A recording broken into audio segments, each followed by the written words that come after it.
Capitaine Mayombo, mouchoir.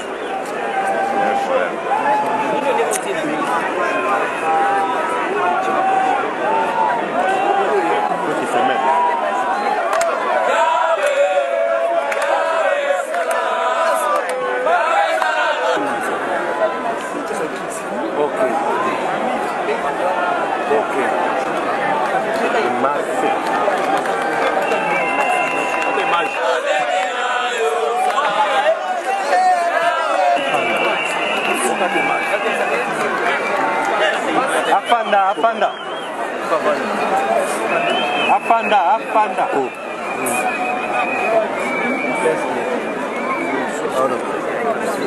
Hein?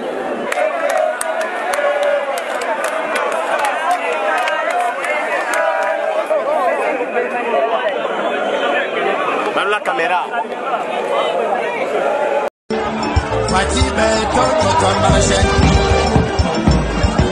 Antoine Félix et tout le monde doit marcher. Deuxième mandat de ton marché. 2023 de ton marché. Vous savez que ce n'est pas des gaietés des cœurs que nous avons, évidemment, sous la direction du président de la République, comme gouvernement, levé l'option de lever les moratoires sur la peine de mort. Mais parce que nous sommes... J'ai vu notamment l'Union européenne, encore elle, réagir à ces propos. Nous comprenons leur réaction, mais nous sommes dans un contexte précis où nous voulons justement arrêter des morts, des Congolais que nous comptons par millions. Et si pour arrêter les nombres de morts congolais par million, il faut passer par la restauration de la peine de mort pour ceux qui les méritent, nous n'avons pas le choix. Nous n'avons pas d'autre choix en face de la traîtrise qui est constatée de manière régulière lorsqu'il faut monter et faire des opérations contre l'ennemi. Parce que tout à l'heure, vous parliez par exemple de corruption, et la corruption a toujours des conséquences négatives. Et lorsque cette corruption permet à des milliers de Congolais d'être en errance, nous sommes nos gouvernements, nous devons nous assumer. Et je pense que cette décision a été prise pour des besoins spécifiques.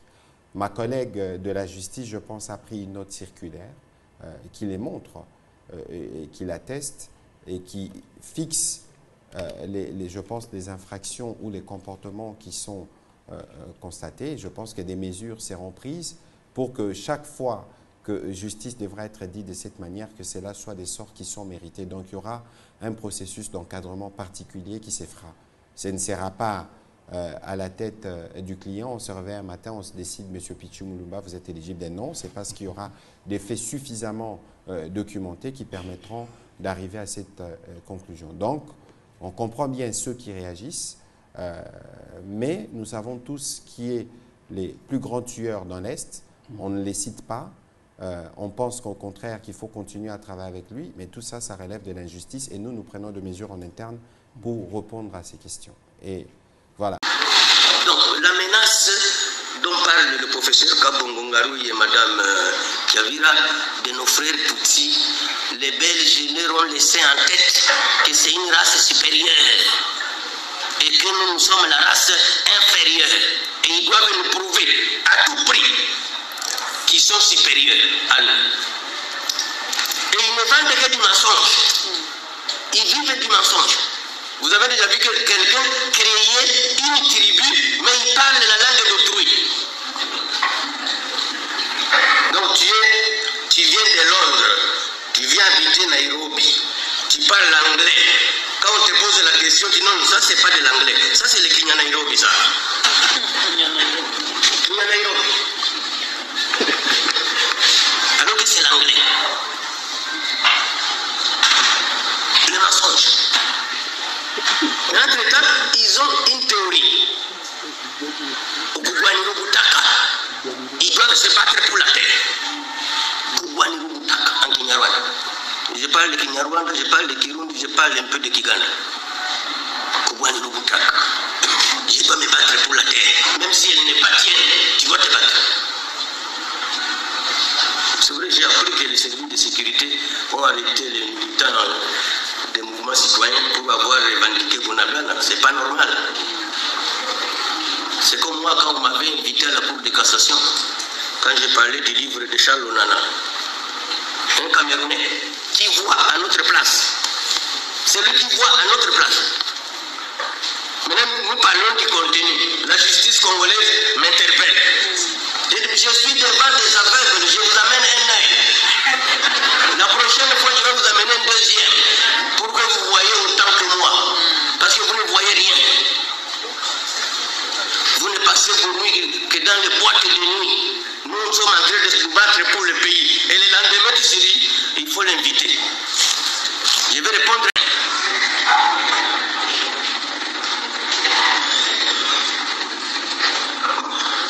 Donc, un Bantou est naïf parce qu'il a même pitié de son ennemi.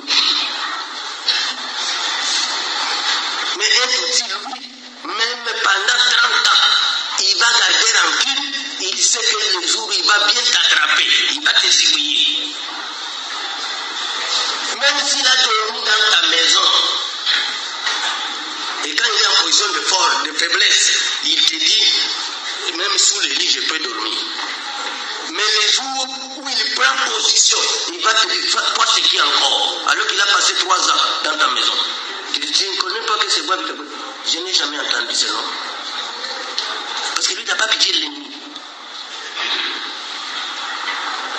Ce qui est arrivé au Rwanda en 1990, parce que la guerre du FPR a commencé le 1er octobre 1990. Les Rwandais, les Hutus, étaient devenus tous opposants à leurs propres frères, à Biarimana. Comme nous-mêmes ici. Nanga se fâche pour un carrière minier, j'ai rejoint le M23. Ok, bon voyage. Nous espérons que tu reviendras vivant.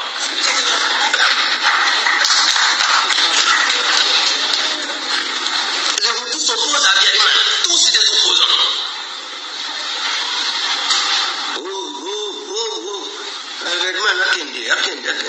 On vient, on là-bas. Il y a des Hutus qui ont fui le Rwanda, ils sont allés jusqu'au Maroc à pied. Et ils ne reviendront jamais au Rwanda. C'est ce qui se passe dans notre pays. Nous ne nous entendons pas autour de la guerre. On ne s'entend pas. Alors que si nous regardons tous dans la même direction, cette guerre, nous allons la vaincre le plus tôt possible.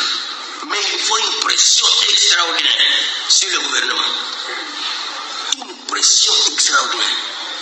Commencer. Parce que j'ai maintenant mes immunités parlementaires.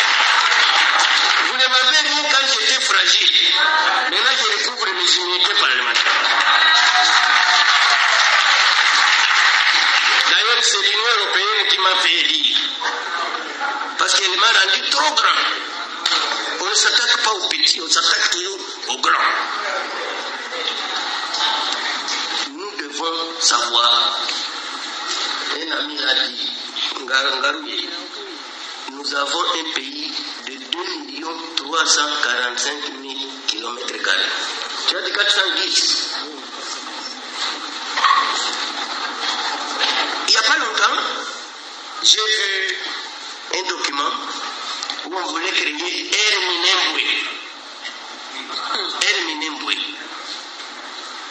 J'ai fait un message à 3-4 autorités. Si vous ouvrez cette compagnie, vous créez un nouvel État.